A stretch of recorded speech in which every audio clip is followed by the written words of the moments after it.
Good evening, dear students. Welcome to the English Canvas. Today, we are going to start a new paper, and this paper is very important because it will help you to develop both your reading and writing skills at an academic level.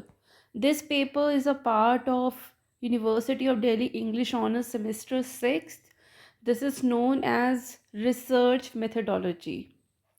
So, this course is very important because it's a part of your academic journey. It connects literary understanding with academic practice. In this paper, we will move beyond simple reading and learn how to analyze text with greater attention, clarity, and critical thinking. And we will also understand how academic research begins, how a topic is selected, how ideas are organized, and how a research proposal is prepared in a proper scholarly manner. So this paper is especially useful to because it develops two very important abilities. The first is close reading and the second is academic writing. One part of the course teaches you how to study literary text carefully through practical criticism, and the other part introduces you to the foundations of research, citation, and structured writing. And you will see that these skills are not only for examination but also for higher studies, dissertations, and for your research work. So I hope all of you will engage actively, read attentively, and treat this platform, this classroom, as a space where ideas can be explored with patience and confidence. सो इस paper के अगर हम syllabus की बात करें तो इसमें 3 units हैं. The first unit is about introduction of practical criticism, and the second is conceptualizing and drafting a research proposal, and the other second unit is about style menus like notes, references, bibliography, annotations, bibliography. And unit 3 is about workshop on topic development and workshop on research proposal. So we will begin this class with unit 1. And unit 1 का first topic है introduction to practical criticism. तो आज हम इसको पढ़ेंगे, right. सो ये बहुत ही important topic है क्योंकि ये सिर्फ एक थियोरी नहीं है बल्कि एक रीडिंग मेथड है जो स्टूडेंट्स को टेक्स्ट को डीपली समझने की ट्रेनिंग देता है. नॉर्मली क्या होता है कि जब स्टूडेंट्स कोई पोएम या प्रोज या कोई पैसेज पढ़ते हैं तो उनका पहला फोकस होता है कि ऑथर का क्या नाम है, ऑथर का क्या नाम है, वो जो प्रोज़ है, जो भी या पोएम है, मतलब जो भी लिटरेरी टेक्स्ट है वो किस एज में लिखा गया, उसका हिस्टोरिकल बैकग्राउंड क्या है. लेकिन प्रैक्टिकल क्रिटिसिज्म कहता है कि सबसे पहले आप टेक्स्ट को पढ़िए, खुद से पढ़िए, उसकी लैंग्वेज को समझिए और उसके इफ़ेक्ट को समझिए, यानी टेक्स्ट को डायरेक्टली एनालाइज करना है. So in this topic, in this unit, we will discuss about the practical criticism. So, practical criticism is a method of literary analysis in which we study a literary text very carefully, focusing on only on the text itself. इस method में external information को temporary side पर रखा जाता है. Suppose example के लिए आपने अपने सेमेस्टर 1 में एक नॉवल पढ़ा था, प्राइड एंड प्रेजुडिस. तो उसमें बेसिकली क्या है कि जब जब आपने उसको पढ़ा तो आपने, मतलब नेचुरली ये चीज़ है कि आपने ऑथर का नाम आपने पढ़ा होगा, ऑथर किस टाइम पीरियड से है, उनका राइटिंग स्टाइल क्या है, आपने इस सब पर ध्यान दिया होगा.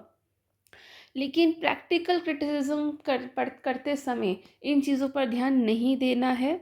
इन सब चीज़ों को साइड में रख देना है कि ऑथर की बायोग्राफी क्या है, उसकी हिस्ट्री क्या है, या उसका सोशल बैकग्राउंड क्या है, ये सब नहीं पढ़ना है. हमें क्या पढ़ना है, हमें सिर्फ टेक्स्ट पढ़ना है और उसका डीप मीनिंग खोजना है, उसका प्रैक्टिकल क्रिटिसिज्म करना है. तो जब भी हम कोई टेक्स्ट पढ़ते हैं तो हमें प्रैक्टिकली सबसे पहले ये देखना होता है कि टेक्स्ट खुद क्या कह रहा है. मतलब this method develops a close reading ability. Close reading आपने सुना ही होगा.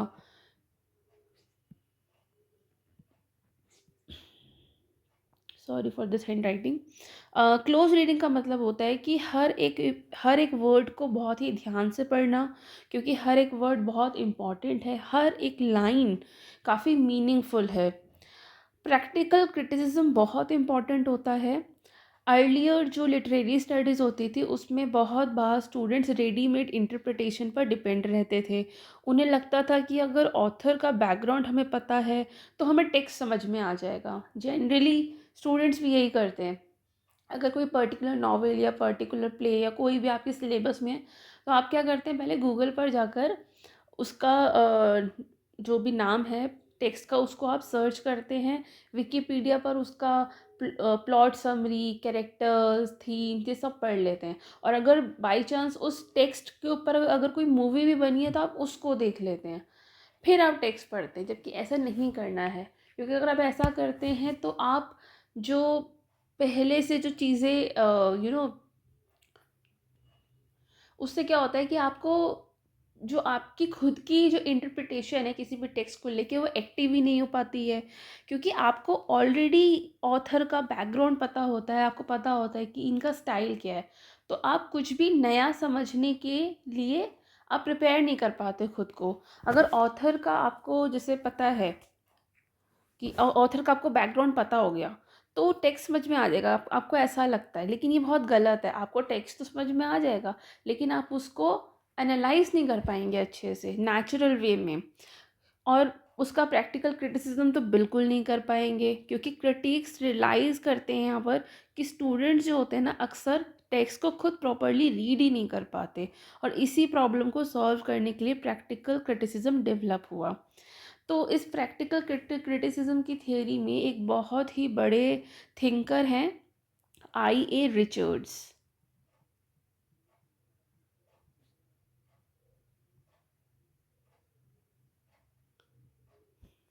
सो IA रिचर्ड्स ने लिटरेरी टीचिंग में एक एक्सपेरिमेंट किया। उन्होंने क्या किया कि उन्होंने अपनी क्लासरूम में अपने स्टूडेंट्स को कुछ लाइंस दी पोएम की। उन्हें ये नहीं बताया कि इस पोएम का टाइटल क्या है, उसका पोएट क्या है, उसके मतलब पोएट कौन है इसके, या फिर उसका इस पोइट्री का थीम क्या है। उन्होंने बस कुछ रॉ लाइंस दे दी।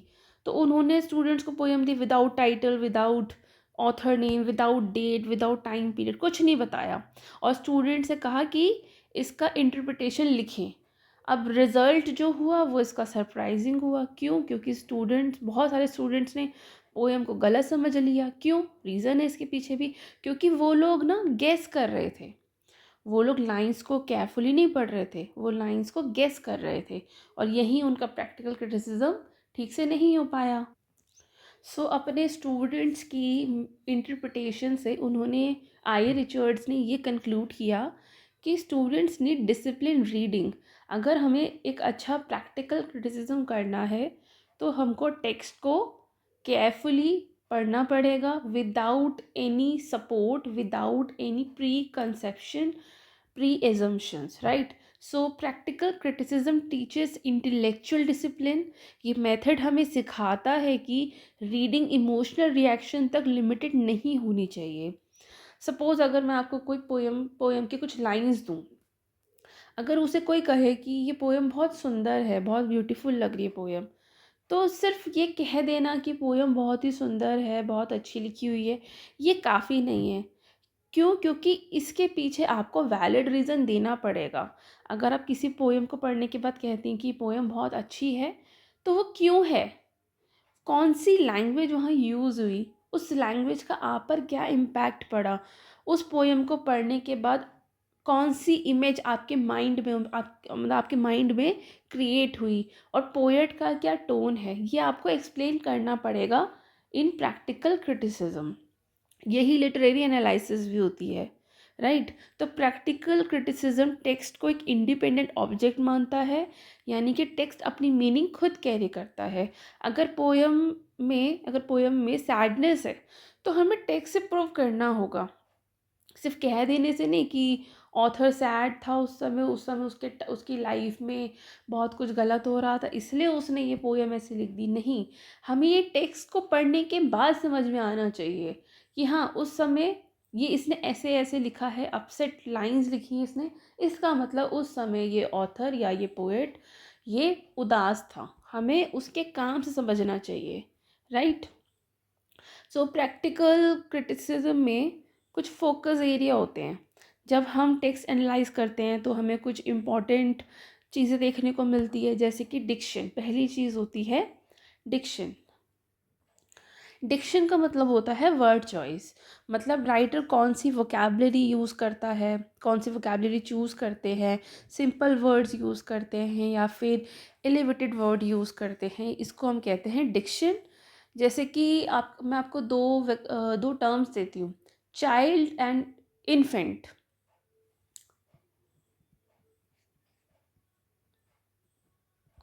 सो इन दोनों का ही मतलब ऑलमोस्ट सेम है, दोनों सेम है नहीं लेकिन हमें लगता है कि ये दोनों सेम है। तो वर्ड चॉइस मूड चेंज करता है, राइट, तो इसको कहते हैं डिक्शन। दूसरा है इमेजरी। सो इमेजरी का मतलब होता है the language that creates picture in mind. आपको कुछ भी लाइन पढ़कर, कोई भी पर्टिकुलर वर्ड पढ़कर अगर आपके माइंड में एक इमेज बनती है तो उसको हम कहते हैं इमेजरी। ये पोइटिक डिवाइसेस में भी होता है।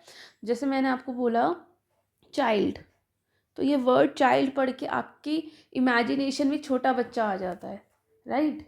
इन्फेंट, अगर मैंने बोला इन्फेंट, तो एक बहुत ही जो न्यू बॉर्न बेबी है आपके माइंड में आ जाता है इस वर्ड को पढ़ के, तो ये इमेजरी है, राइट। जैसे कि एक मैं लाइन बोलती हूँ, पोएम की लाइन है, the moon floated over the silent trees.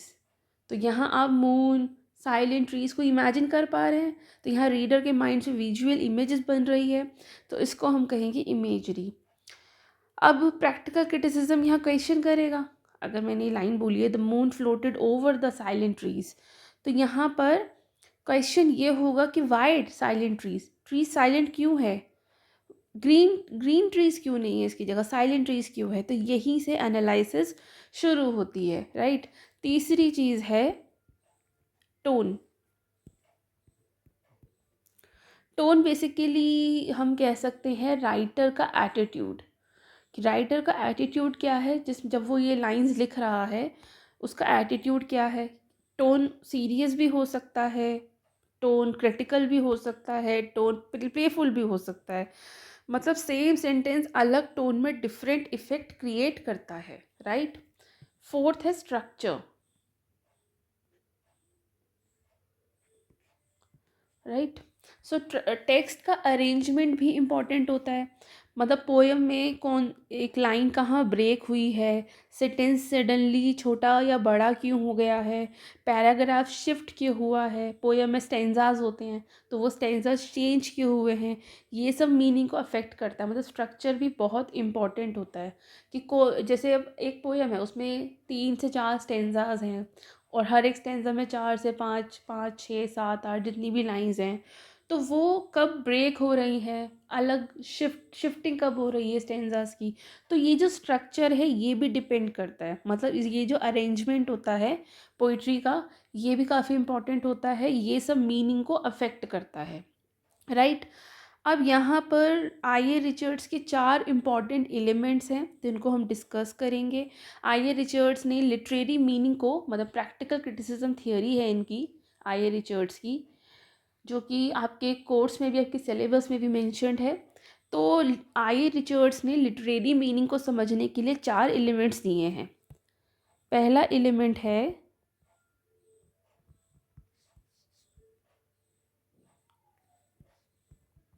Element है sense. Sense means literal meaning, मतलब जो चीज़ डायरेक्टली कही गई है, what is directly being said. जैसे कि मैंने एक बहुत सिंपल सेंटेंस बोला, the rain began at evening, तो ये बहुत सिंपल सी चीज़ है, इसका लिटरल मीनिंग है कि जो बारिश है वो शाम के समय शुरू हुई थी। बहुत सिंपल चीज़ है, इसको आप चेक भी कर सकते हो। तो लिटरल सिंपल मीनिंग है भी शाम को बारिश शुरू हुई थी, the rain began at evening, तो ये सेंस बन रहा है। सेंस मतलब literal meaning. But practical criticism यहीं यहीं पर ही ख़त्म नहीं हो जाता, इसके आगे भी काम करता है। सेकेंड एलिमेंट है feeling, right. Feeling means emotional colouring. Same line sadness भी सजेस्ट कर सकती है, रोमांटिक मूड भी क्रिएट कर सकती है। Actually it depends on the context, यानी वर्ड्स के इमोशनल टेम्परेचर को फील करना, राइट। थर्ड है टोन। फिर से हम टोन की बात करेंगे। टोन मैंने आपको बताया कि टोन होता है राइटर का एटीट्यूड। राइटर का एटीट्यूड क्या है, यही पोएम का या जो भी लिटरेरी टेक्स्ट है उसका एटीट्यूड होता है। जैसे कि मैंने आपको एक लाइन बोली थी अभी, the rain began at evening, मैं लिख देती हूँ उसको।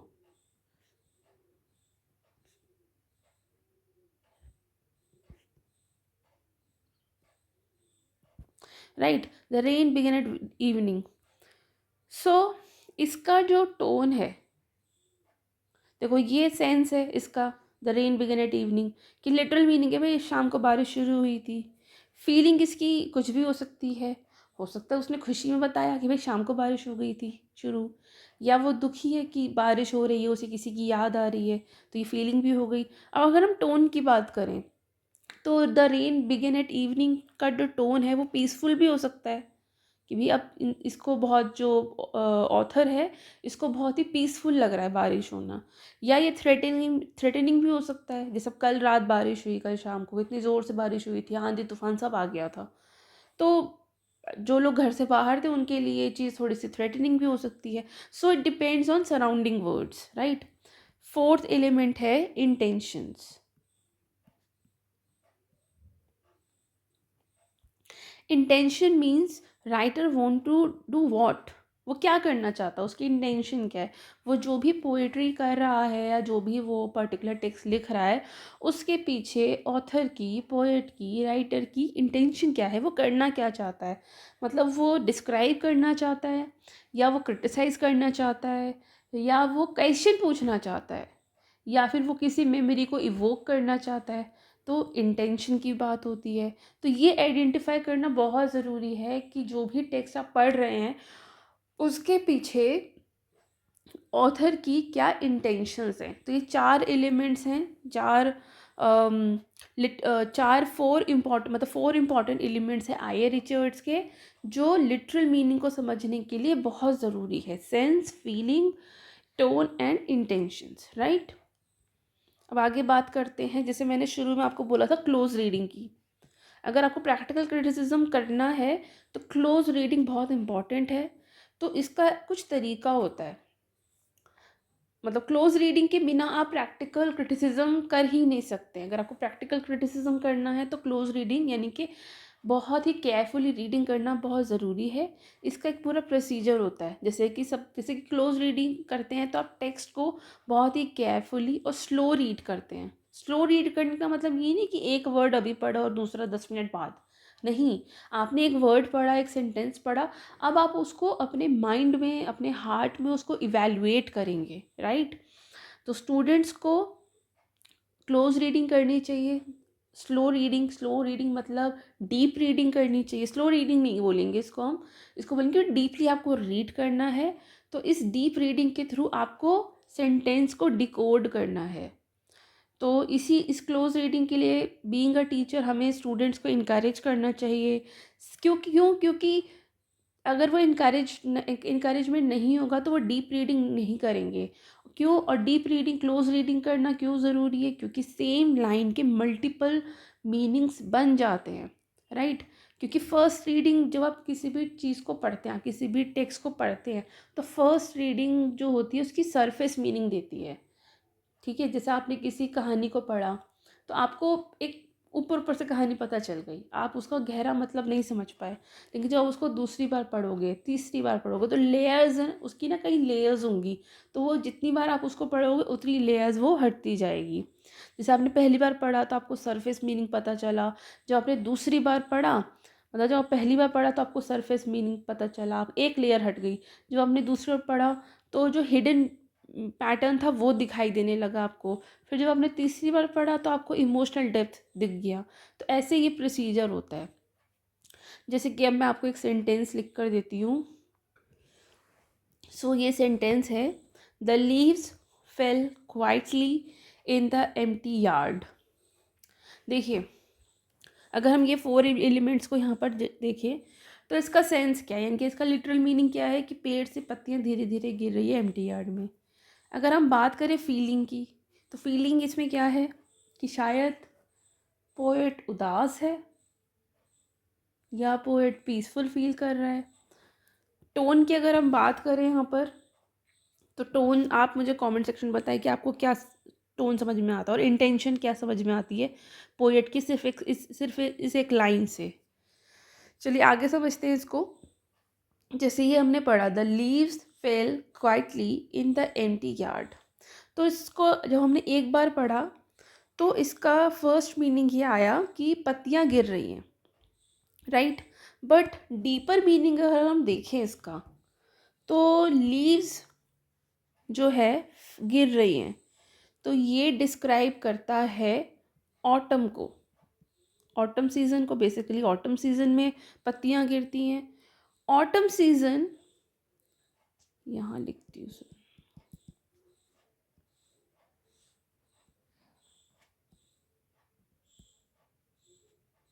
ठीक है। ऑटम सीजन को, ऑटम सीजन क्या डिस्क्राइब कर रहा है? ऑटम सीजन डिस्क्राइब कर रहा है, सोचिए, आप भी सोचिए। ऑटम सीजन डिस्क्राइब कर रहा है डिक्लाइन को या फिर एजिंग को, कुछ भी हो सकता है, राइट। देखिए हम इसकी प्रैक्टिकल क्रिटिसिज्म कर रहे हैं सिंपल सी लाइन की, कि जो लीव्स जो गिर रही हैं वो रिप्रेजेंट कर सकता है ऑटम को। ऑटम डिस्क्राइब कर रहा है डिक्लाइन या एजिंग को। और अगर हम बात करें एम्प्टी यार्ड्स की, तो एम्प्टी यार्ड्स रिप्रेजेंट कर रहा है लोनलीनेस को, राइट। और क्वाइटली ये हो सकता है साइलेंस, साइलेंस भी कह सकते हैं हम इसको इमोशनल स्टिलनेस भी बोल सकते हैं, कुछ भी बोल सकते हैं। इसके अलावा भी इसका कोई और मीनिंग भी हो सकता है, क्योंकि हर एक रीडर अपनी समझ से समझता है सब बातों को। अगर आपको इसके अलावा भी अगर इस लाइन का कोई मतलब समझ में आता है तो आप कमेंट सेक्शन में बता सकते हैं। तो देखिए पहले जब हमने पढ़ा कि the leaves fail quietly in the empty yard, तो हमने समझा कि पत्तियां गिर रही है एक एम्प्टी यार्ड में, ठीक है। जब हमने इसको दोबारा पढ़ा, तिबारा पढ़ा, 4 बार पढ़ा, 5 बार पढ़ा, तो हमें समझ में आया कि नहीं, इसका कुछ और मीनिंग है।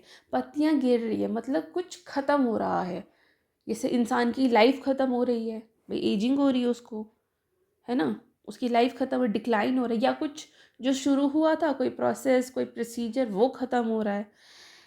ये नेगेटिव भी हो सकता है, किसी की लाइफ ख़त्म हो रही है।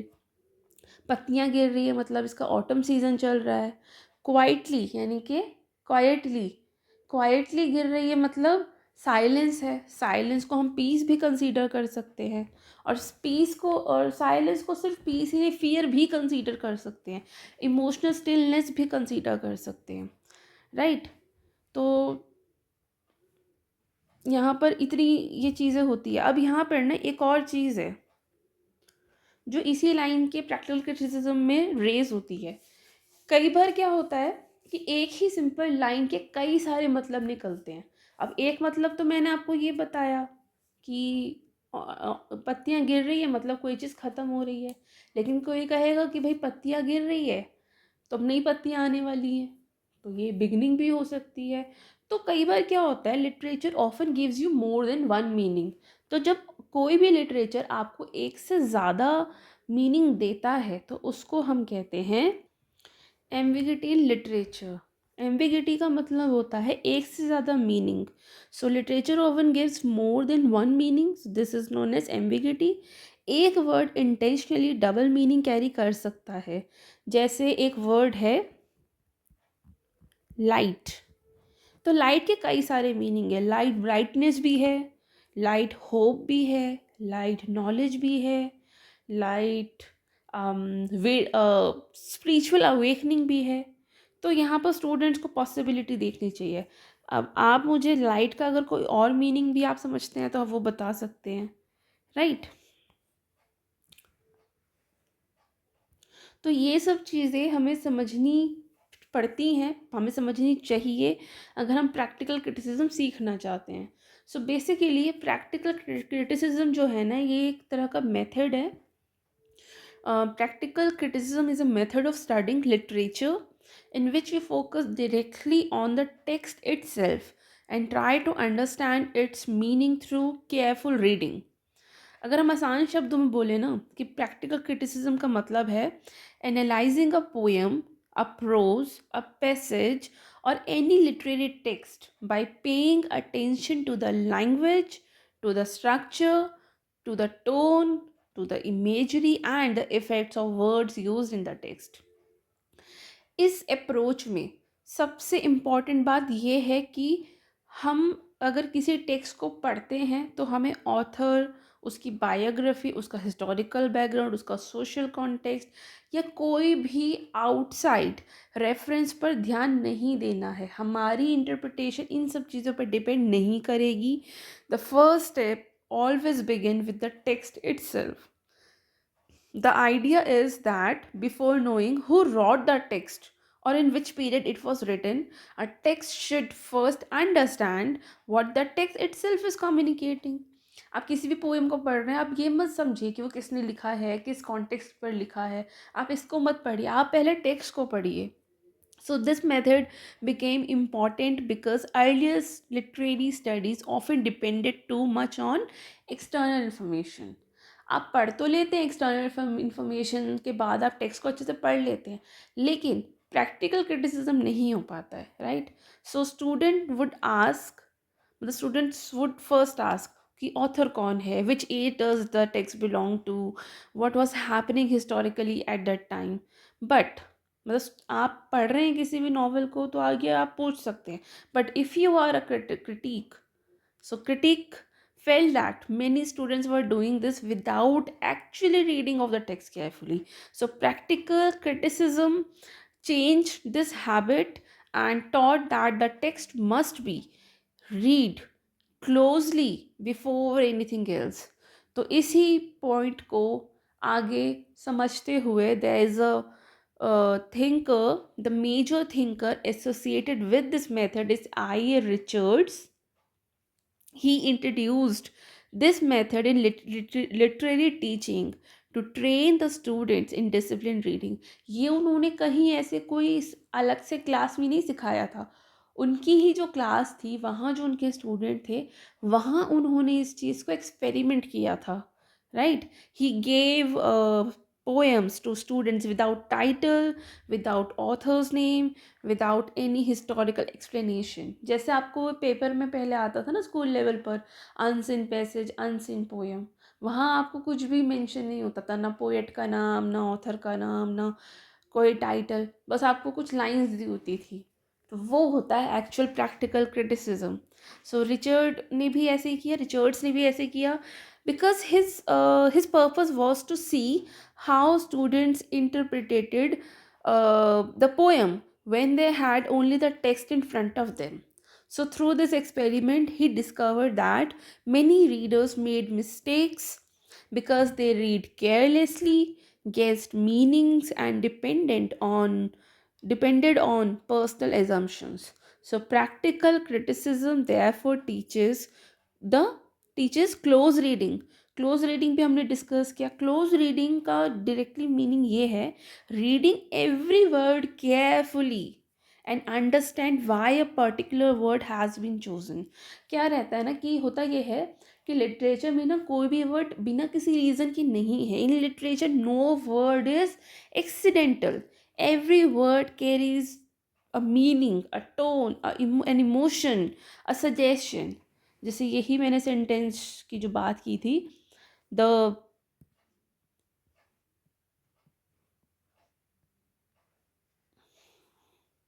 yes, the leaves fell quietly in the empty yard.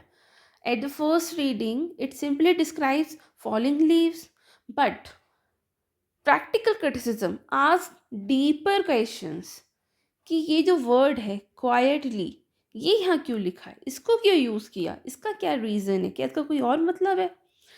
Y is the empty yard, कहीं और भी तो पत्तियाँ गिरती हुई बता सकते थे, यहाँ क्यों. ये पोएट ने क्यों लिखा? सपोज अगर ये वो किसी पोएम की लाइन है तो एम्प्टी यार्ड में क्यों पत्तियां गिर रही है? क्या रीज़न है? Does falling leaves suggest autumn? जैसे मैंने ये ऑटम ही समझा कि पत्तियां गिर रही तो ऑटम, ज़रूरी है ये ऑटम ही हो सकता है पेड़ बूढ़ा हो गया है, पेड़ मरने वाला है, इसलिए पत्तियां गिर रही है, या पेड़ की पत्तियां गिरने से किसी इंसान की एजिंग को रिप्रेजेंट किया जा रहा है, कुछ भी हो रहा है। मतलब जो ऑटम है, डज ऑटम सजेस्ट एजिंग और लोनलीनेस और decline? So this is how meaning begins to expand, right? So practical criticism also studies tone, which means the attitude of the writer.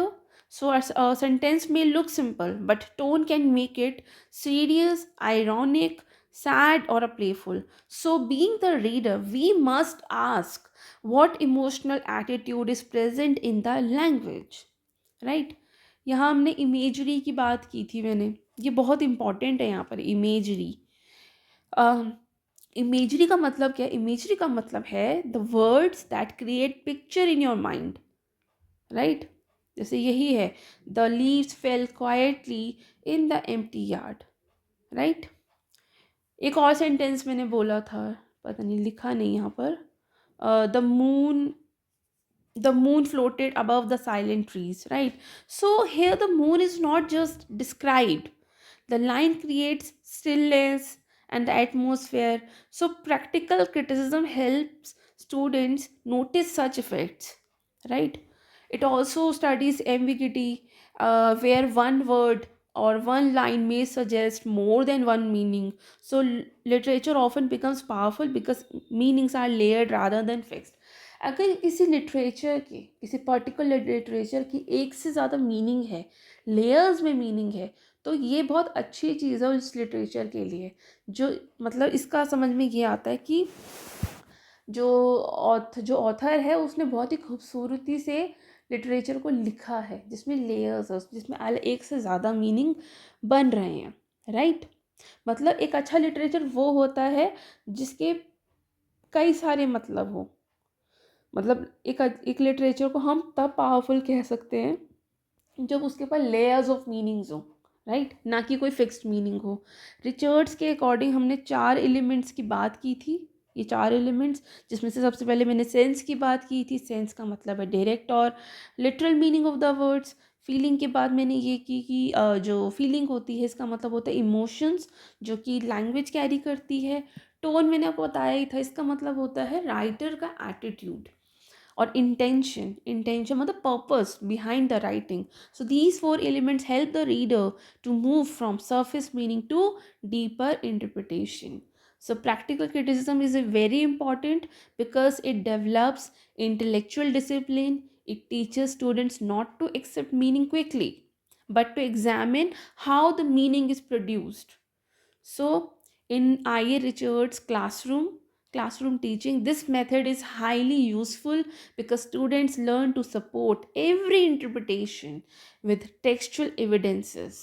Instead of saying the poem is beautiful or the poem is sad or the poem is awesome, जो भी आपको कहना है, they must explain which words creates such emotions. अगर आपने कहा कि the poem is beautiful, then you have to explain which words describe the sadness, the which words describe its beauty, right? So in this way, practical criticism makes literary reading analytical, careful, and academically strong, right? देखिए, अगर मैं बहुत ही आसान शब्दों में कहूँ ना, बहुत ही आसान शब्दों में कि प्रैक्टिकल क्रिटिसिज्म है क्या, तो प्रैक्टिकल क्रिटिसिज्म ये है कि आप टेक्स्ट को डायरेक्टली पढ़िए और बिना किसी प्रीजम्पशन के पढ़िए। मतलब ये है कि टेक्स्ट को, मान लीजिए आपको पढ़ना है एक नॉवेल, मान लीजिए आपको पढ़नी है कोई शॉर्ट स्टोरी। सपोज आपने अपने बचपन में कोई शॉर्ट स्टोरी पढ़ी होगी, हाँ, जैसे प्रेमचंद की कोई बहुत, रस्किन बॉन्ड की चलिए ले लेते हैं, रस्किन बॉन्ड की कोई आपने शॉर्ट स्टोरी पढ़ी होगी, तो या आप उसको अब पढ़ रहे हैं, मान लीजिए बहुत सारी स्टोरीज हैं, कोई एक एक एक पोइट्री आप पढ़ना चाहते हैं, सॉरी एक कोई शॉर्ट स्टोरी रस्किन बॉन्ड की पढ़ना चाहते हैं, तो उसका कोई ना एक्सटर्नल रिसोर्स को मत पढ़िए, ये भी मत पढ़िए कि रस्किन बॉन्ड क्या लिखते हैं, कैसे लिखते हैं, उनका थीम क्या होता है, उनका एटीट्यूड क्या है। इस चीज़ पर ध्यान मत दीजिए। आप सीधे तौर पर उस कहानी को पढ़िए, तब आप समझें, तब और उसके हर एक वर्ड को समझिए कि रस्किन बॉन्ड ने जो भी इमेजरी की है, जो भी वर्ड्स यूज़ किए हैं, उसका सिग्निफिकेंट क्या है basically. So before going outside the text, first learn to stay inside the text, यानी सबसे पहले टेक्स्ट को ध्यान से पढ़ना है। So the central belief of practical criticism is that a literary work contains its own meaning, and a careful reader can discover that the meaning through close attention. So practical criticism एक method है of literary analysis in which the reader studies a literary text closely and carefully and focus on language, word choice मैंने बताया था, diction, tone, imagery, structure and emotional fact effect. So इस method में हम immediately external context use नहीं करते। मतलब हमारी जो भी इंटरप्रिटेशन होगी वो ऑथर की बायोग्राफी पर, उस टाइम पीरियड के पॉलिटिकल कॉन्टेक्स्ट पर या हिस्टोरिकल इवेंट्स पर बिल्कुल भी डिपेंड नहीं होगी।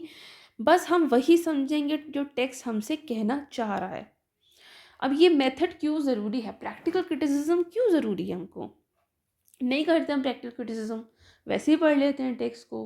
बल्कि अगर हम एक्सटर्नल चीज़ें पढ़ेंगे तो हमें ज़्यादा समझ में आ पाएगा टेक्स्ट, क्यों हम पढ़ें। लेकिन ये बहुत ज़रूरी है।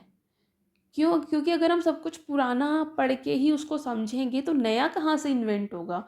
देखिए, इस पेपर का नाम है रिसर्च मेथडोलॉजी। रिसर्च का मतलब होता है किसी चीज़ में एक नया पॉइंट ऑफ व्यू निकालना, रिसर्च करना किसी को। मतलब देखिए, टॉपिक बहुत सारे होते हैं रिसर्च करने के लिए, उन्हीं में से किसी पर रिसर्च की जाती है। तो जो पिछला जो हो चुका है वो सब पर बेस्ड आप नहीं कर सकते। आपको कुछ ऐसा लिखना पड़ेगा जो किसी ने नहीं लिखा हो। जो तो अगर ऐसी सिचुएशन है कि आपको कुछ ऐसा लिखना है जो किसी ने नहीं लिखा हो, तो आपको ऐसा समझना भी तो पड़ेगा ना जो किसी ने नहीं समझा हो। आपको कुछ ऐसा इंटरप्रेट करना पड़ेगा जो किसी ने इंटरप्रेट कभी नहीं किया हो। तो वही एक तरीका होता है रिसर्च का। इसी वजह से प्रैक्टिकल क्रिटिसिज्म बहुत ज़रूरी है। सबसे अलग, सबसे नया सोचने के लिए सबसे अलग पढ़ना भी पड़ेगा। सबसे नया लिखने के लिए, सबसे हटके लिखने के लिए सबसे हटके पढ़ना भी पड़ेगा। सो इसी वजह से ये मेथड बहुत ज़रूरी है। अगर ऑथर के बारे में आपको सब पहले ही पता चल जाएगा तो टेक्स्ट आपको ऑटोमेटिकली समझ आ जाएगा। तो जब टेक्स्ट आपको ऑटोमेटिकली समझ में आ जाएगा तो आप खुद से नया इंटरप्रिटेशन कैसे निकालोगे उसका? तो रिसर्च तो नहीं हो पाएगी ना, उसको फिर रिसर्च थोड़ी बोलेंगे। सो क्रिटिक्स ने रियलाइज़ ये किया कि बहुत से स्टूडेंट एक्चुअली वर्ड्स को ना केयरफुली रीड करते भी नहीं हैं। जैसे कि अगर मैं आप में से सबसे पूछूं कि आपने अपनी फर्स्ट ईयर में जो भी नॉवेल पढ़ी होगी या जो भी पोएट्री पढ़ी होगी, उसमें से कितनों ने वर्ड टू वर्ड पढ़ी होगी? तो शायद कोई एक या दो ही मुझे बताएंगे कि भाई हाँ, हमने वर्ड टू वर्ड केयरफुली पढ़ा था।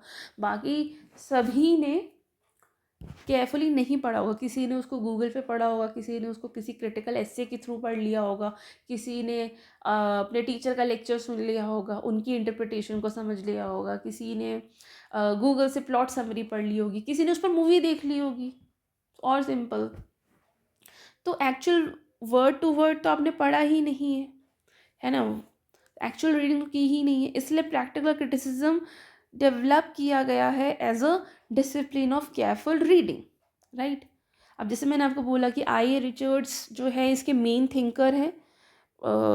इनकी बहुत बड़ी थियोरीज हैं जो कि एसोसिएट होती है प्रैक्टिकल क्रिटिसिज्म में। I Richards introduces this method in literary teaching. उन्होंने स्टूडेंट्स के साथ एक एक्सपेरिमेंट किया था। उन्हें कुछ पोएम्स दी। उसमें उन पोएम्स में सिर्फ उन्होंने वो रॉ लाइंस उनको दे दी। ना पोएम का टाइटल बताया, ना पोएट का नाम बताया, ना डेट बताया कि ये कब लिखा गया, ना कोई लिटरेरी पीरियड बताया गया। अब स्टूडेंट्स को सिर्फ टेक्स्ट दिया गया और इंटरप्रिटेशन लिखने को दिया गया। तो इसका रिजल्ट ये मिला कि ज़्यादातर स्टूडेंट्स ने पोएम को मिसअंडरस्टूड किया। सो ये दिखाता है कि reading itself needs training, training देनी पड़ेगी, पढ़ने के लिए भी ट्रेनिंग देनी पड़ेगी. सो Richards concluded that a reader must learn disciplined reading, right? So practical criticism teaches us that literary reading is not casual readings. Novel पढ़ना और लिटरेरी एनालाइज करना दोनों ही अलग अलग चीज़ें हैं. आपने मेट्रो वगैरह में बहुत लोगों को नॉवल पढ़ते देखा होगा, तो वो सब के प्रैक्टिकल क्रिटिसिज्म करते हैं या उनको कुछ लिटरेरी एनालिसिस करना होता है? नहीं, उनको तो बस एंटरटेनमेंट के लिए पढ़ना होता है. लेकिन बीइंग अ लिटरेचर स्टूडेंट, हम सिर्फ एंटरटेनमेंट के लिए कोई नॉवल नहीं पढ़ते, हम उसको पढ़ते हैं लिटरेरी एनालिसिस के लिए, राइट? यही फ़र्क होता है एक नॉन लिटरेचर स्टूडेंट और एक लिटरेचर स्टूडेंट में, right? So when we analyze literature, we ask why this word is used here, why this image is here, why the tone, the particular tone of the poet is used here, and why this sentence structured, how the sentence is structured, in what manner the structure is, the sentence is structured, right? So every small detail matters here, right? Close reading बहुत ज़रूरी है. मैं बार बार आपको बोल रही हूँ, close reading बहुत ज़रूरी है प्रैक्टिकल क्रिटिसिज्म में. क्लोज रीडिंग का मतलब ही यही है, रीडिंग का टेक्स्ट स्लोली एंड अटेंटिवली. एक अच्छा रीडर एक लाइन को मल्टीपल टाइम्स पढ़ सकता है, बिल्कुल ये सच बात है, और हर बार उसे एक नया मतलब समझ में आएगा. Because first reading gives you a surface meaning, second reading gives a deeper pattern, third reading gives reveals emotional layers. जैसे यही जो लाइन है, the leaves fail quietly in the empty yard. So first level पे तो आपने ये समझा कि वो पत्तियाँ गिर रही है, लेकिन जब आपने इसको डीपर रीडिंग में पढ़ा तो आपको, आपके मन में क्वेश्चन है कि why quietly, why in the empty yard, why leaves, कुछ और भी तो गिर सकता था, लीव्स क्यों? सो लीव्स में suggest autumn, maybe decline, maybe passing time, maybe loneliness. यानी यही प्रैक्टिकल क्रिटिसिज्म का काम है, right? So practical criticism text को इंडिपेंडेंट माना जाता है. इसका मतलब है कि text should first be treated as a complete in itself. अगर पोएम सैड लग रही है तो रीडर को, अब जैसे ये लाइन है, the leaves fail quietly in the empty yard, अगर ये आपको, जो ये लाइन है, अगर आपको ये सैड लग रही है तो आपको टेक्स्ट के प्रूफ, मतलब प्रूफ टेक्स्ट से देना होगा. आपको रीडर को प्रूफ जो है वो टेक्स्ट से देना होगा कि क्यों लग रही है. सिर्फ आप ये नहीं कह सकते कि भाई ये पोएम सैड है, आपको रीज़न देना पड़ेगा कौन से वर्ड्स आपको लग रहा है कि ये सैड है. इंस मतलब आप ये नहीं कह सकते कि author must have been sad. Instead आपको ये बताना है कि which words create sadness, which image create silence, which tone suggest pain, right?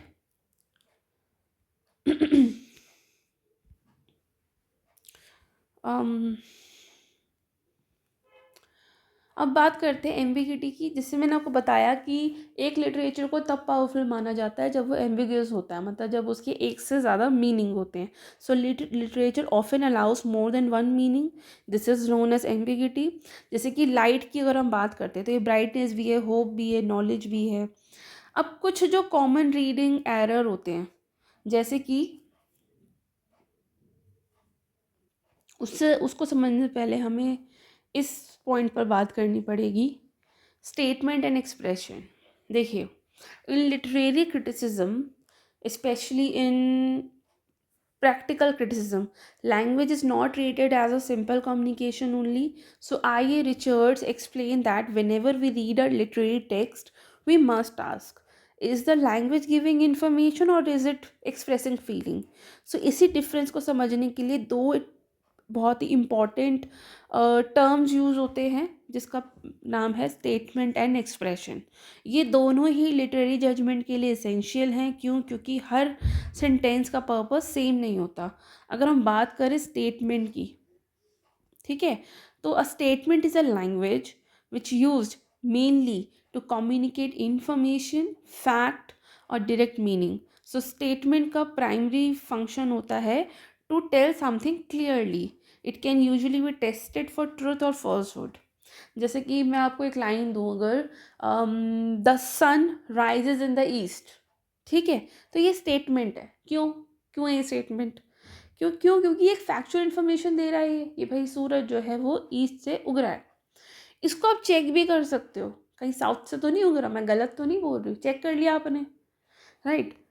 तो ये इन्फॉर्मेशन दे रहा है आपको, इसको आप चेक कर सकते हो और इसका एक डायरेक्ट मीनिंग है, तो ये है स्टेटमेंट।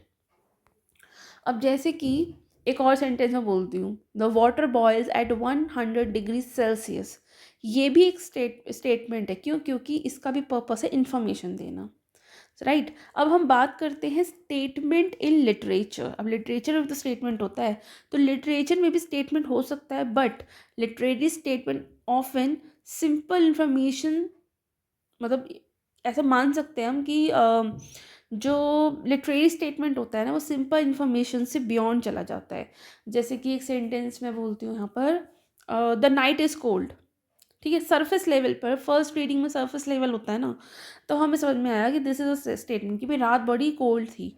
लेकिन अगर हम इसका लिटरेरी कॉन्टेक्स्ट में सेम लाइन देखें, तो हम क्या देखेंगे कि द नाइट इज़ कोल्ड, इसका मतलब रात लोनलीनेस से भरी थी, या शायद रात जो है वो फियर से भरी थी, या ये भी हम कह सकते हैं कि इमोशनल डिस्टेंसेस थे। यानी लिटरेरी स्टेटमेंट से डीपर इम्प्लिकेशन कैरी होती है, राइट। तो ये स्टेटमेंट इन लिटरेचर होता है। अब हम बात करते हैं एक्सप्रेशन की। एक्सप्रेशन डिफरेंट हो सकते हैं। एक्सप्रेशन का मतलब है language use mainly to communicate feeling, emotion, attitude और इनर एक्सपीरियंस। सो एक्सप्रेशन का पर्पस फैक्चुअल इन्फॉर्मेशन नहीं होता, it aims to create emotional effect. How painfully silent this night feels, right. So यहाँ सेंटेंस फैक्ट से ज़्यादा feeling express कर रहा है, राइट। जैसे रीडर इमिजिएटली इमोशनल इमोशन यहाँ फील करता है। अगर हम इन दोनों का डिफरेंस समझें, स्टेटमेंट और एक्सप्रेशन का, तो स्टेटमेंट जो है वो फैक्ट पर फोकस करता है, और एक्सप्रेशन जो है वो फीलिंग्स पर फोकस करता है। ये फैक्ट है और ये फीलिंग्स हैं, राइट। अब जैसे कि मैंने एक सेंटेंस दिया आपको, द चाइल्ड इज क्राइंग, तो ये एक स्टेटमेंट है कि भाई बच्चा रो रहा है, दिख रहा है आपको बच्चा रो रहा है। एक और सेंटेंस मैंने बोला, the child's cry broke the silence of the room, तो इसका मतलब ये एक्सप्रेशन है ये। क्यों? क्योंकि यहाँ पर इस सेंटेंस में इमोशनल कलरिंग आ गई, राइट। अब ये जो डिस्टिंक्शन है बिटवीन स्टेटमेंट एंड एक्सप्रेशन, ये प्रैक्टिकल क्रिटिसिज्म में हम क्यों पढ़ रहे हैं, क्यों ज़रूरी है? क्योंकि लिटरेचर में ना ये दोनों ही मिक्स हो जाती है, स्टेटमेंट और एक्सप्रेशन का मिक्सचर हमें देखने को मिलता है। अ लिटरेरी लाइन में look like a statement but actually functions as expression. आपने देखा होगा ना पोइट्री वगैरह में सिंपल सेंटेंसेस होते हैं, स्टेटमेंट्स होते हैं, लेकिन उनके डिफरेंट एक्सप्रेशंस होते हैं, उनके डिफरेंट मीनिंग्स होते हैं, और यही किसी लिटरेचर को बहुत ही रिच बनाता है। So a literary line can look like a statement, but वो बिल्कुल एक्सप्रेशन की तरह काम करती है। अब जैसे ये जो सेंटेंस हमने पढ़ा था, द लीव्स फेल क्वाइटली, मतलब जैसे द लीव्स आर फॉलिंग, तो ये स्टेटमेंट लग रहा है, लेकिन पत्ते गिर रहे हैं, इसका स्टेटमेंट तो ये भी पत्ते गिर रहे हैं, लेकिन एक्सप्रेशन क्या हो सकता है इसका? पत्ते गिर रहे हैं इसका मतलब ऑटम सीजन चल रहा है, या इसका मतलब एंडिंग हो रही है किसी की एजिंग हो रही है, या कोई बहुत ज़्यादा अपसेट हो रहा है, किसी का दुख दिख रहा है, पेन दिख रहा है उसमें। सो यहाँ पर रीडर्स को आइडेंटिफाई करना होता है कि लैंग्वेज का डीपर फंक्शन क्या है, राइट। अब इसी पॉइंट से एक और पॉइंट निकल कर आता है, scientific language versus literary language. So Richards यहाँ पर एक्सप्लेन करते हैं कि scientific language mostly statement oriented होती है। इसका जो साइंटिफिक लैंग्वेज होती है, इसका जो मेन मोटिव होता है क्लैरिटी देना, प्रिसीजन देना। जैसे कि the sun rises in the east, ठीक है, तो कोई इमोशनल पर्पस नहीं है, but literary language often expressive होती है। ये जो होती है ना लिटरेरी लैंग्वेज, ये एक्सप्रेसिव होती है। साइंटिफिक लैंग्वेज इतनी एक्सप्रेसिव नहीं होती है, ये डायरेक्ट होती है, इसका डायरेक्ट मीनिंग होता है। लेकिन लिटरेरी लैंग्वेज का कोई डायरेक्ट मीनिंग नहीं होता, कोई मतलब उसका इमोशनल पर्पस होता है, राइट। जैसे कि the evening slowly sank into the cold silence. तो यहाँ इमोशनल एटमोसफेयर क्रिएट हो रहा है। So statement can become expressive in literature. Statement की अगर हम बात करें तो ये एक्सप्रेसिव भी हो जाती है कई बार। स्टेटमेंट एक्सप्रेसिव हो जाती है कई बार। लिटरेचर में स्टेटमेंट का लिटरेचर में स्टेटमेंट भी एक्सप्रेशन बन सकती है। Actually it depends on context. जैसे कि he did not return, right, ये एक सिंपल स्टेटमेंट है। बट पोएम में ये कोई ग्रीफ भी कर रहा है कि भाई वो कभी लौट कर ही नहीं आया, तो ये दुख की बात है, ग्रीफ है ये किसी का। मान लीजिए किसी का बेटा लौट कर ही नहीं आया, किसी का हस्बैंड लौट कर ही नहीं आया, तो ये ग्रीफ है। ये वेटिंग को भी रिप्रेजेंट करता है कि भाई अभी तक हम उसके इंतज़ार में हैं। ये अबैंडनमेंट को भी रिप्रेजेंट करता है। So literary judgement needs sensitivity, right.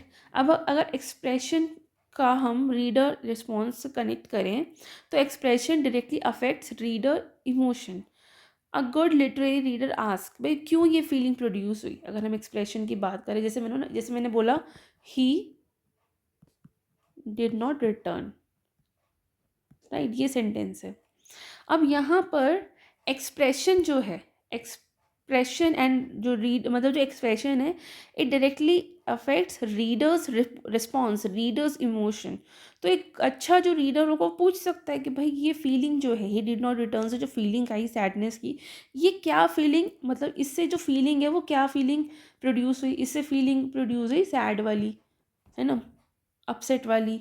और क्यों इस वर्ड ने जो ये इमोशन है ये क्यों क्रिएट किया। अब ये डिड नॉट रिटर्न है, ठीक है, वापस नहीं आया, तो ये वाला जो इमोशन है सैड वाले, क्यों किया इसने इमोशन क्रिएट। और हाउ टोन सपोर्ट्स एक्सप्रेशन, भाई उसका जो भी टोन है ऑथर का, उसने इस एक्सप्रेशन को किस तरह से सपोर्ट किया, राइट। तो टोन भी यहाँ पर मैटर करता है एक्सप्रेशन के साथ साथ, क्योंकि ये फीलिंग को रिप्रेजेंट करता है। So tone strongly linked with tone, जैसे कि वॉट, जैसे मैंने एक सेंटेंस बोला, what a beautiful ruin this place has become. So word में express admiration and sadness together. अब देखिए बच्चे जो होते हैं, स्टूडेंट्स बेसिकली, वो लोग कंफ्यूज हो जाते हैं स्टेटमेंट और एक्सप्रेशन में। क्यों? क्योंकि दोनों ही मतलब often because literal reading dominate करती है। स्टूडेंट से डायरेक्ट मीनिंग देखते हैं, बल्कि जो लिटरेचर होता है वो तो डीपर रीडिंग मांगता है। स्टूडेंट्स क्या कर रहे हैं, वो सिर्फ स्टेटमेंट पर ध्यान दे रहे हैं, वो सिर्फ लिटरल मीनिंग पर ध्यान दे रहे हैं, लेकिन लिटरेचर तो कुछ डीपर रीडिंग चाहता है ना। सो मैं एक सेंटेंस लिख रही हूँ, ये आपका काम है।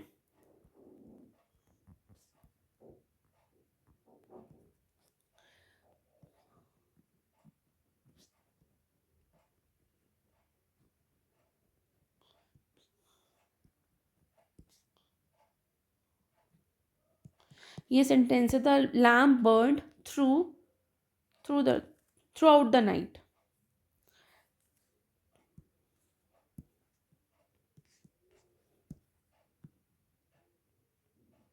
Through the night, right. अब ये एक स्टेटमेंट है कि लैम्प जो है वो पूरी रात ऑन रहा, the lamp remained on. Expression इसका ये होगा कि it may suggest waiting, it may suggest loneliness, may suggest hope, study, memory. So practical criticism ask some questions कि ये जो सेंटेंस है ये क्या इन्फॉर्म कर रहा है और क्या इमोशनली सजेस्ट कर रहा है। तो ये यहीं से लिटरेरी एनालिसिस का बिगनिंग होता है। अब आपका ये काम है कि इस एक सिंपल सेंटेंस का प्रैक्टिकल क्रिटिसिज्म कीजिए। देखते हैं कौन कितना और कितना ज़्यादा अलग प्रैक्टिकल क्रिटिसिज्म कर पाता है इस सिंपल सेंटेंस में। मैंने आपको कुछ नहीं बताया है कि ये पोएम, एक पोएम की लाइन है, the lamp burn through the night. तो ये किस पोएम की लाइन है, इसके पोएट कौन है, इसका थीम क्या है, मैंने आपको कुछ नहीं बताया है। आपका काम है ये कि आप इस सेंटेंस का प्रैक्टिकल क्रिटिसिज्म कीजिए और कमेंट सेक्शन में बताइए, हम लोग डिस्कस करेंगे। राइट। सो स्टेटमेंट और एक्सप्रेशन की अगर हम बात करें, so they together show that literary language has layers. A literary text often says one thing and suggest another. So a good reader must identify both factual meaning or emotional force, right? अब एक और चीज़ यहाँ पर आ गई है, जैसे पहले हमने समझा था एम्बिगिटी, एम्बिग्यूटी इन लिटरेचर. अब ये पढ़ना, इसकी इम्पोर्टेंस क्या है, यहाँ ये भी एक अच्छा टॉपिक है, प्रैक्टिकल क्रिटिसिज्म के लिए बहुत ज़रूरी है. So in literary studies ambiguity means a situation where a word or a phrase or a line or a whole passage can have more than one meaning at the same time.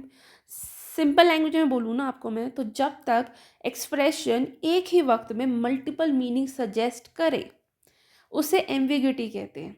So literature में ambiguity weakness नहीं होती है कभी भी. अगर किसी particular literature के literary text के डिफरेंट मीनिंग्स बन रहे हैं तो वो उसकी कमी नहीं है, बल्कि वो उसकी पावर है. It's often a sign of richness in literature. So literary text can be powerful जब उसका मीनिंग सिर्फ एक डायरेक्शन में फिक्स नहीं होता है, राइट? अब जैसे एक सेंटेंस है,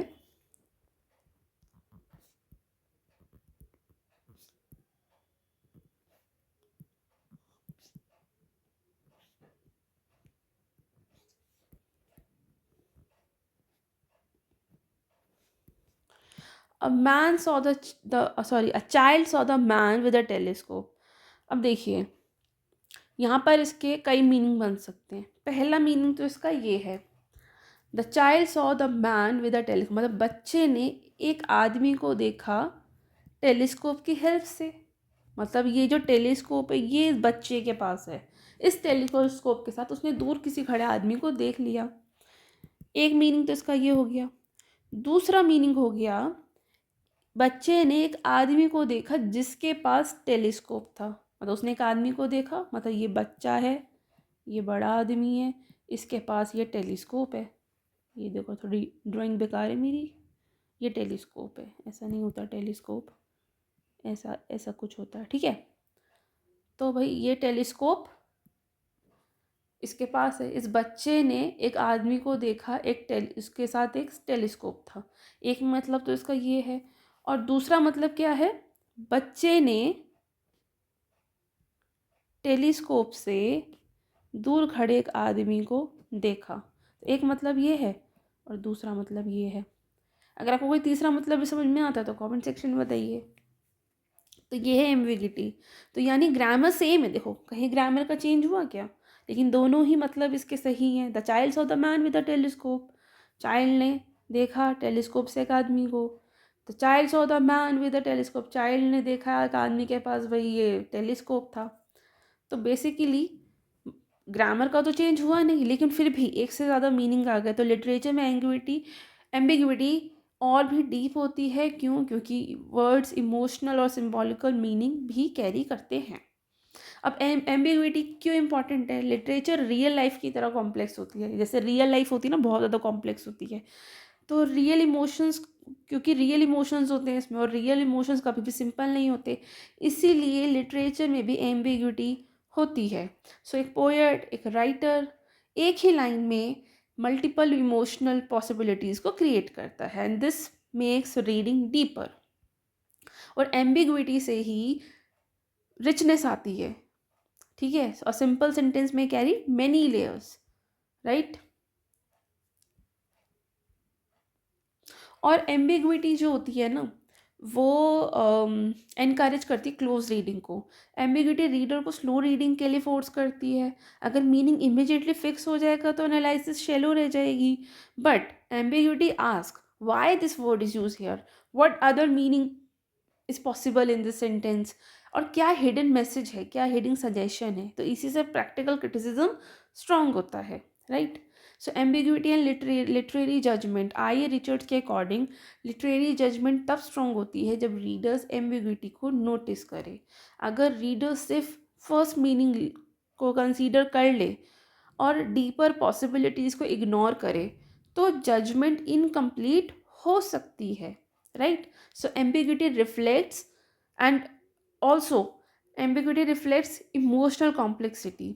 कई बार क्या होता है कि ना ह्यूमन फीलिंग्स मिक्स होती हैं, तो लिटरेचर भी मिक्स्ड फीलिंग्स को एक्सप्रेस करता है, राइट। जैसे एक सेंटेंस है, she smile at the empty chair, तो स्माइल हैप्पीनेस भी हो सकती है, बट एम्प्टी चेयर जो है वो सैडनेस भी सजेस्ट कर रहा है, यानी कि सेम लाइन में मेमोरी, एब्सेंस, अफेक्शन, कुछ भी सब कुछ दिख रहा है। सो एम्बिग्यूटी जो है होती है वो उसमें सिम्बोलिज्म भी यूज़ होता है। सिम्बल्स नेचुरली एम्बिगुअस होते हैं, जैसे कि लाइट, मैं फिर से आपको ये बता रही हूँ, लाइट, लाइट के कई मीनिंग है, ब्राइटनेस है, होप है, ट्रुथ है, नॉलेज है, स्पिरिचुअल अवेकनिंग है, इसलिए सिम्बल्स लिटरेरी डेप्थ क्रिएट करते हैं, राइट। और एम्बिग्विटी जो होती है ना वो प्रिवेंट करता है ओवर सिंप्लीफिकेशन को। लिटरेचर की ब्यूटी ये है कि मीनिंग जो होते हैं वो फिक्स्ड फॉर्मूला नहीं होता। मतलब लिटरेचर में कोई भी मैथ्स जैसा फॉर्मूला नहीं होता कि जैसे मैथ्स होता है ना, प्लस का फॉर्मूला है, माइनस का फॉर्मूला है, 2+2 4 ही होता है। लिटरेचर में ऐसा नहीं होता है। एम्बिग्विटी हमें रिमाइंड कराती है कि लिटरेचर को मैथमेटिकल सर्टेनिटी से नहीं पढ़ना चाहिए, इसका सिर्फ कोई एक ही आंसर हो ये ज़रूरी नहीं है। मैथ्स में एक ही आंसर होता है, 2+2 का आंसर 4 ही होता है, 5 नहीं होता, कभी भी नहीं होता है, right. So ambiguity develops critical thinking, right. Student जब एम्बिग्विटी आइडेंटिफाई करते हैं तो उनकी इंटरप्रिटेशन मेच्योर होती है। They learn to compare meanings, they learn to justify interpretation, they support reading with textual evidences, right. और एम्बिग्विटी जो होती है ना रीडर को एक्टिव भी बनाती है, जैसे रीडर मीनिंग क्रिएट करने में पार्टिसिपेट करता है। इससे लिटरेचर जो होता है ना ये एक तरह का डायलॉग बन जाता है between the text and the reader, right. अब एक और सेंटेंस है,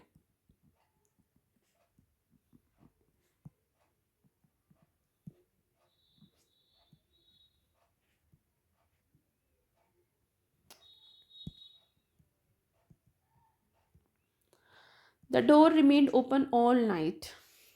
अब इसके देखिए पॉसिबल मीनिंग्स क्या है, कि लिटरल मीनिंग तो इसका ये है कि भाई दरवाज़ा सच में ओपन रहा पूरी रात, एक तो ये मतलब हो गया इसका। दूसरा इसका मतलब होता रहा कि भाई घर में लोग इंतज़ार करते रहे किसी के आने का पूरी रात, इस वजह से भी लाइट ओपन रही। तीसरा मीनिंग इसका ये भी हो सकता है कि भाई डर लग रहा था घर वालों को, इसलिए भी पूरी रात लाइट जला के रखी, क्योंकि अंधेरे में तो और डर लगता है। एक और मीनिंग इसको हो सकता है एक्सपेक्टेशन, भाई किसी के आने की एक्सपेक्टेशन थी, इस वजह से लाइट ऑन रखी। तीसरी चीज़ मतलब चार चीज़ तो ये हो गई। पांचवी चीज़ कि शायद घर में कोई पढ़ाई हो रही थी, इसलिए भी लाइट ऑन रही, ये भी हो सकता है। और एक और जो मेरे माइंड में इस लाइन को पढ़कर मीनिंग आता है, इनकम्प्लीटनेस, कि घर के सभी लोग अभी पूरे नहीं हुए हैं, घर से कोई बाहर है तो अभी अब वो आया नहीं है तो कोई लाइट बुझा के सो थोड़ी जाएंगे। तो कई सारे मतलब हैं इस एक सिंपल सेंटेंस के। अगर इसके अलावा आपके माइंड में कोई और मीनिंग भी आता है इसको तो मुझे बताइए कमेंट सेक्शन में। तो देखिए एक सिंपल सेंटेंस के मल्टीपल मीनिंग होते हैं और इसी से ही प्रैक्टिकल क्रिटिसिज्म बहुत अच्छे से किया जा सकता है, राइट। तो इसीलिए भी एम्बिग्विटी मैटर करती है, राइट। अगर आप सोचते हैं कि आप प्रैक्टिकल क्रिटिसिज्म करेंगे और एम्बिग्विटी को इग्नोर करेंगे तो ये पॉसिबल नहीं है।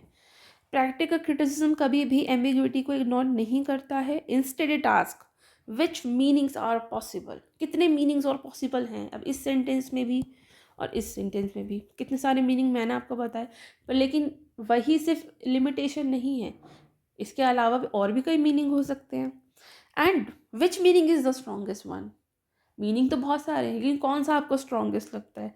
और टेक्सचुअल एविडेंस क्या है, जो हमने मीनिंग निकाला उसका टेक्सचुअल एविडेंस क्या है। सो studying ambiguity is important because it reveals that literary language is layered, flexible and emotionally complex. A literary text often becomes memorable because it allows more than one meaning at the same time, right?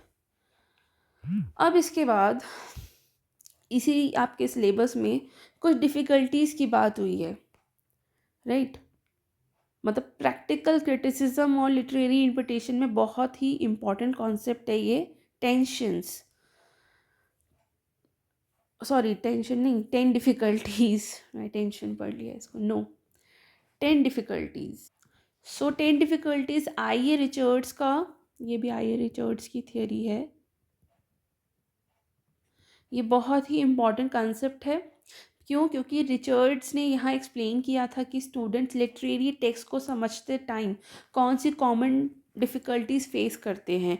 ये idea उनके classroom experiment से आया, जब उन्होंने students को poems दी थी ना और उनकी एक रिस्पॉन्स एनालाइज की थी। तो उन्होंने देखा कि लिटरेरी जजमेंट वीक तब होती है जब रीडर्स कुछ स्पेसिफिक एरर्स करते हैं। तो ये वो 10 डिफ़िकल्टीज़ हैं, इनको हम समझते हैं।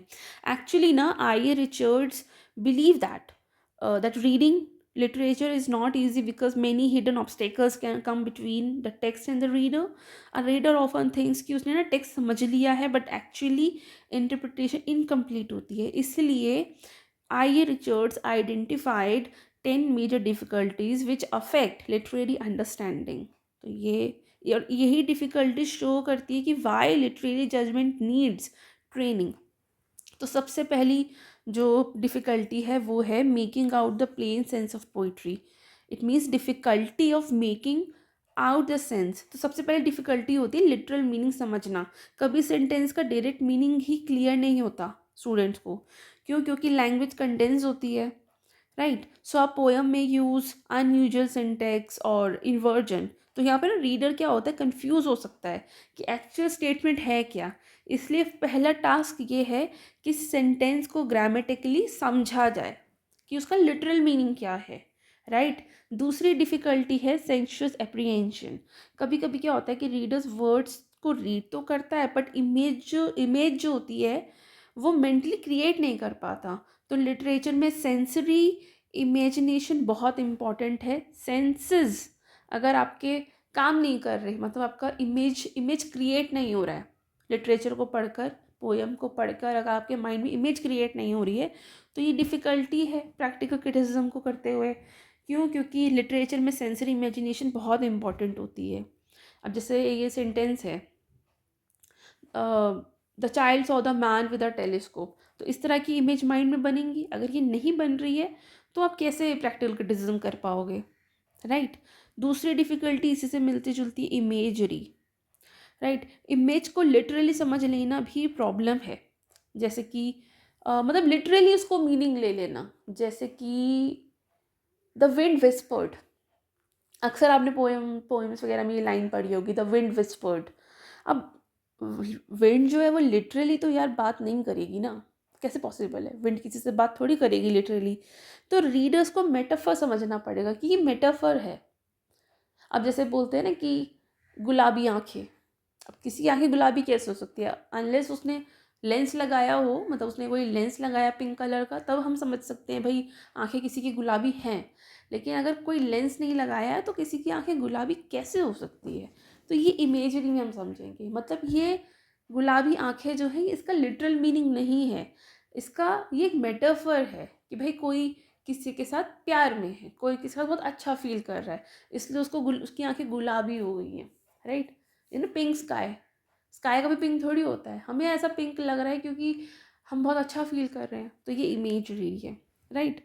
तो रीडर्स को मेटाफर यहाँ पे समझना होता है। अगला है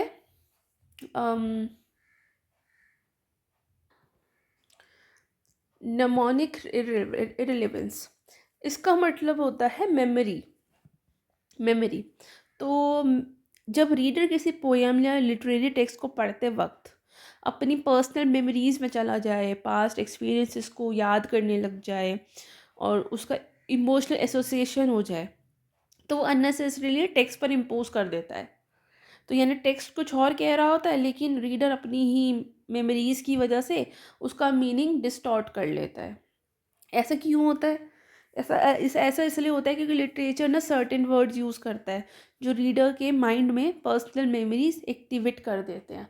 अब जैसे मैं बहुत इजी और बहुत ही कॉमन एग्जांपल देती हूँ। आप सभी ने पानी पूरी खाई होगी, जिसे हम गोलगप्पे भी कहते हैं, तो आप मान लीजिए कोई कहानी पढ़ रहे हैं जिसमें कैरेक्टर गोलगप्पे खाने गया है, तो क्योंकि आपने भी लाइफ में कई बार गोलगप्पे खाए हैं, तो ऑथर उस कैरेक्टर का गोलगप्पे खाने का जो भी एक्सपीरियंस बता रहा है, आप उस तक पहुंच ही नहीं पाएंगे। क्यों? क्योंकि आपका अपना एक्सपीरियंस होगा ना जो गोलगप्पे खाने का, तो वो उसमें मिक्स हो जाएगा अननेसेसरीली। आपसे क्वेश्चन पूछा जाएगा कि भाई कैरेक्टर का गोलगप्पे खाने का एक्सपीरियंस कैसा रहा, तो आप कहीं ना कहीं उसको अपने एक्सपीरियंस से मर्ज कर देंगे। फिर मतलब मैं ये नहीं कह रही कि आप बिल्कुल ही अपना लिख देंगे, लेकिन हाँ, अब जैसे मान लो उसको गोलगप्पे बहुत खट्टे लगे, आपको खट्टा पसंद है, तो आपके हिसाब से तो मज़ा आ गया, लेकिन शायद कैरेक्टर को ना पसंद हो। तो ये बहुत ही बड़ी डिफ़िकल्टी होती है, राइट? जैसे कि मान लीजिए एक और एग्जांपल मैं देती हूँ कि पोएम में ना रेन आ गया, रेन वर्ड आ गया। अब टेक्स्ट में रेन वर्ड है तो सिंपली एटमॉस्फेयर क्रिएट कर सकता है, बट रीडर जैसे हम रेन से अपना बचपन को, अपने चाइल्डहुड मेमोरी को याद करते हैं, तो रीडर अपनी चाइल्डहुड मेमोरी या किसी इमोशनल इवेंट को याद कर लेगा इसमें।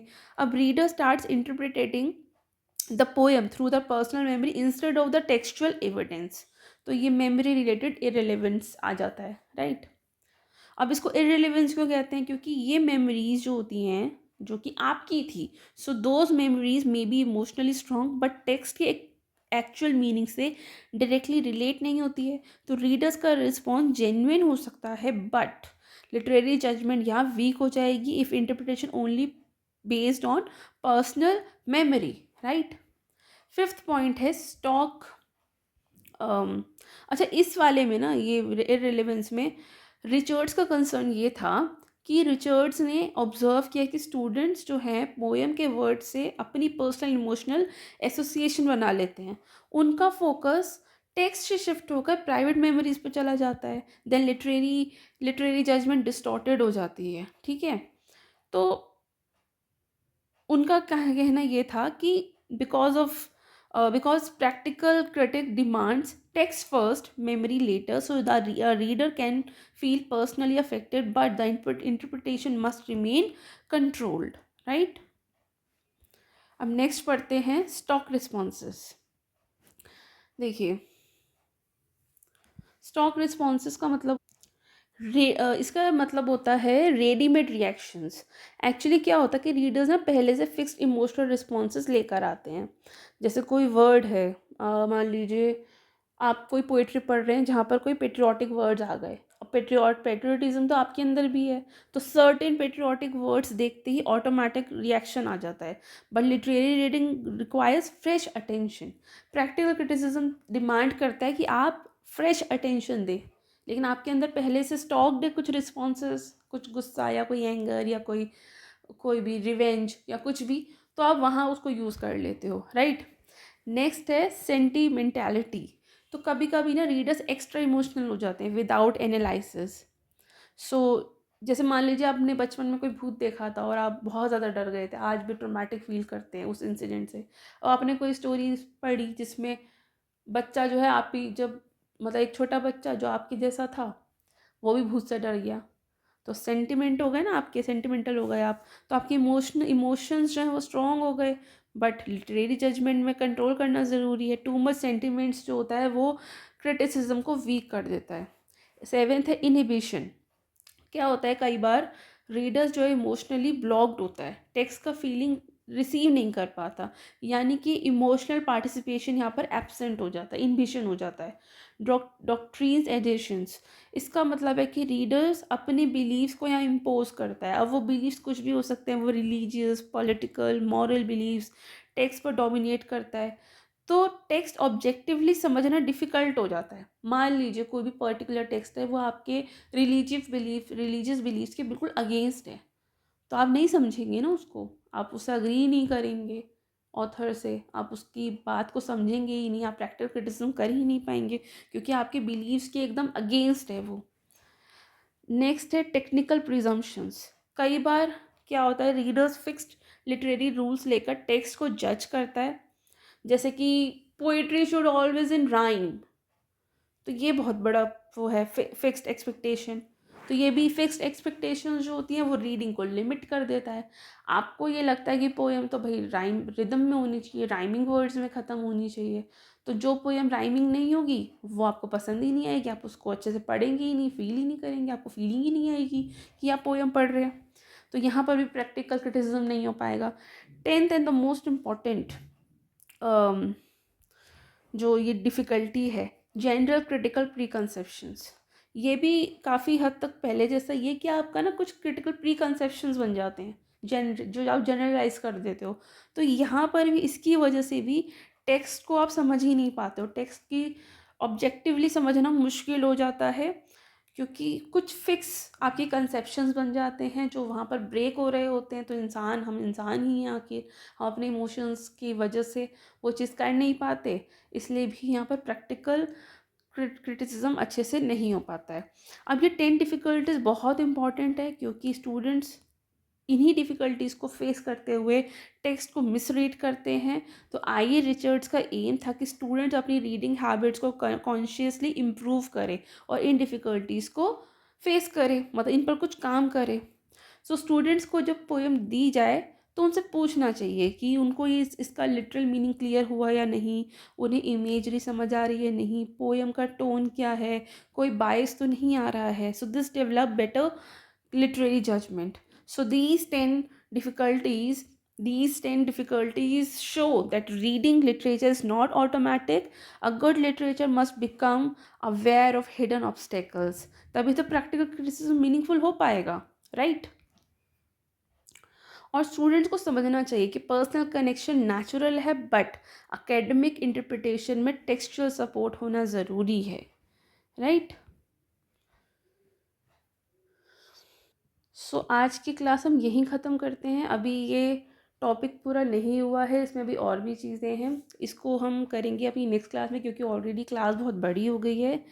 सो today we understood that practical criticism is not simply about giving an or opinion on a poem or literary text. It's about learning how to read carefully, observe closely, and form judgment on the basis of textual evidence. We also saw how I. Richards developed this method through his classroom experiments, and why he believed that literary criticism requires discipline, patience, and sensitivity. We discussed how language in literature can function as a statement as well as expression, how ambiguity creates multiple layers of meaning, and why readers often face different kinds of difficulties while interpreting the literary text. And you will realize how the literary reading becomes deeper when we move beyond first impressions and begin to notice tone, imagery, and hidden suggestion. For the next class, we will continue this chapter where we have we'll continue एक second, yes. तो अगर आपके पास कोई query हो तो comment section हमेशा available है, आप अपनी क्वेरी वहाँ लिख सकते हैं। चलिए हम मिलते हैं नेक्स्ट क्लास में। Thank you so much for being here.